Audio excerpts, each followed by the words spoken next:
கர்த்தருடைய நாமத்துக்கு ஸ்தோத்திரம் உண்டாவதாக. இயேசுவை போல அன்பானவர்கள் இந்த பூமியிலும் இந்த கடவுளையும் நீங்கள் பார்க்க முடியாது. இயேசு அன்பாகவே இருந்தார். பாவிகளை நேசித்தார்.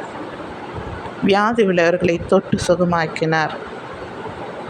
அவர் இருக்கும் வரை நன்மை செய்கிறவராகவே சுட்டித் தெரிந்தார். அவர் நம்மேல் வைத்த அன்பினால் தான் நமக்காக சிலுவையை சுமந்தார். நம்முடைய பாவங்களுக்காக அவர் இரத்தம் சிந்தினார். இயேசு கிறிஸ்துவின் அன்பு அளவிட முடியாது. அதை காட்டிலும் பிதாவின் அன்பு மிகவும் பெரியது. தன் குமாரன் என்று பாராமல் நமக்காக இயேசுவை தந்து இவ்வளவாய் உலகத்தில் அன்பு கூர்ந்தார் என்று பரிசுத்த வேத வசனம் குறிப்பிட்டுள்ளது. அவர் அன்றுதான் அப்படிப்பட்டவர் என்று நிலை.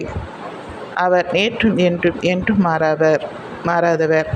அவர் எப்பொழுதும் அன்புள்ளவராகவே இருக்கிறார். அவர் ஆதியும் அந்தமானவர். உங்களிடத்தில் அன்பாகவே இருக்கிறார். இன்றும் அவருடைய அன்பை நீங்கள் புரிந்து கொள்ளுங்கள். இப்பொழுதாவது அவரை அன்பை ஏற்றுக்கொள்ளுங்கள். அவரிடம் வாங்கள். இயேசு உங்களை நேசிக்கிறார். என் மகனே, என் மகளே, என்னிடத்தில் வா. வருத்தப்பட்டு பாரசுமக்கிறவர்களை நீங்கள் எல்லோரும் என்னிடத்தில் வாருங்கள், நான் உங்களுக்கு இளைப்பாறுதல் தருகிறேன் என்றார். அவரிடத்தில் வருகிற யாவருக்கும் ஒரு நன்மை குறைவுபடாது என்று வேத வசனம் சொல்லப்பட்டிருக்கிறது.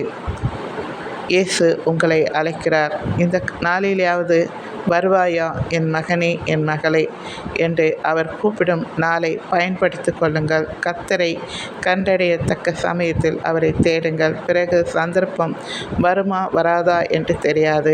அவரை அண்டிக் கொள்கிற யாவரும் பாக்கியவான்கள். சரிங்களா சகோதர சகோதரிகளை? இது பிடிச்சிருந்தா லைக் பண்ணுங்கள், மற்றவங்களுக்கும் ஷேர் பண்ணுங்கள். சரிங்களா? தேங்க்யூ.